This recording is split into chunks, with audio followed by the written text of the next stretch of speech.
Welcome to the Action Campaign's video series explaining the legislative provisions of the Affordable Housing Credit Improvement Act of 2023, commonly called the AHCIA.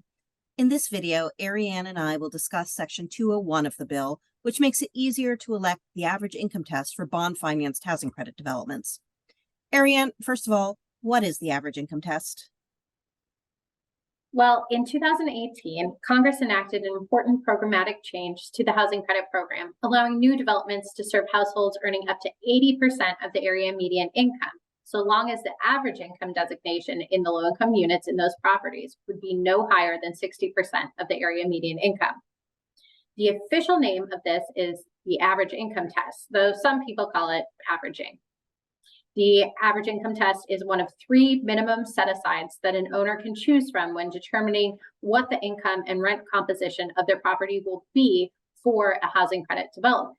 Income averaging was actually part of an earlier version of the Affordable Housing Credit Improvement Act and a major victory for the Action Campaign when it was enacted into law. Why did Action advocate for the average income test? That's a great question. The main goal of the average income test was to better serve very low and extremely low income households and broaden the spectrum of who could live in a housing credit property so the program would work better, both in high cost cities and lower income rural areas. And how does the average income test do all those things?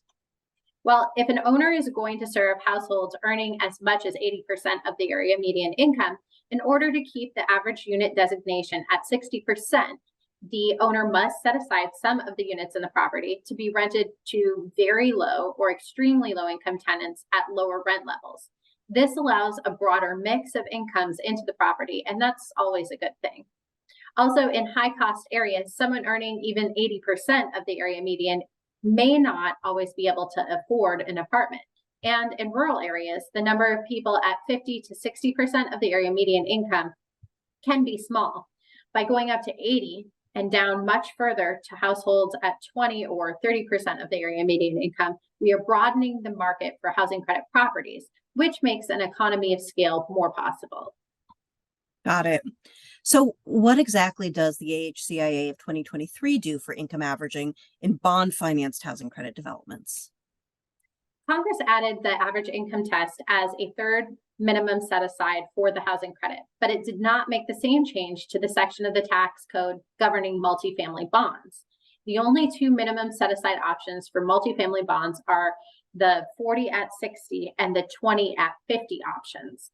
As you know, it is the use of the housing bonds that triggers the 4% credit. So if 4% credit multifamily bond development elects to use the average income test for the purposes of the housing credit, it still has to meet one of the two minimum set-asides allowed under the bond program.